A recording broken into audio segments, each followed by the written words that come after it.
Hi, it's Brent Suter, Moeller Class of '08 here. I'm so sorry I couldn't be there in person, but I wanted to send a video of my reflection for the environmental Ladauto seed blessing here tonight. When I was a sophomore in high school in Moeller in 2006, I remember checking out a book or a documentary called An Inconvenient Truth by Al Gore. And at the time, I didn't exactly know what I wanted to do with my life. But after watching this documentary, I knew exactly what I wanted to do. That documentary spoke to me, and it was like God speaking to my heart saying, this is an issue that I want to put on your heart, and I want you to do something about it in your life. And that's what we're all looking for in this life, is something that speaks to our soul, speaks to our heart and says, what do we want to do in this life? What do we want to put our passion and energy into and make a difference in the world and leave this planet a better place? And for me, it's always been environmental causes. I started reading into the research. I started, really thinking about studying it, and I studied it in college. And it was just a huge, huge blessing to be able to study, learn from some of the brightest minds in the world about these issues.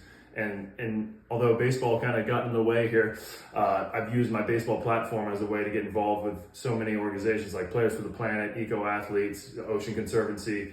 The list goes on, and it's really been a blessing in my life of being able to kind of use my platform for baseball for something kind of bigger than the game, bigger than myself. And I think that's what God wants us to do in this life, is to use our talents and energies to do what we're trying to do in this life, but to also do something bigger. Make something bigger with impacting people. How we live our life is so important in this journey we're on. And I just want to encourage you all and thank you all for showing up tonight, and just encourage you to find that passion. Hopefully it's environmental. That's why you're here tonight, and hopefully you can do something about it. Maybe it's starting a compost club. Maybe it's starting a garden. Maybe it's getting solar panels on your house. Maybe it's using less plastic bottles and plastic bags at the grocery store, turning off the lights better, using less water. The list goes on and little things you can do, the low-hanging fruit, I like to call it.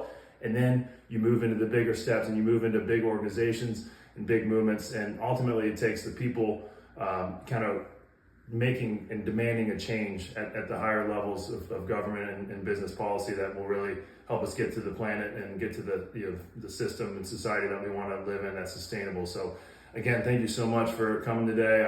I miss you all, and go Big Mo, and God bless, and and go Reds. Thank you.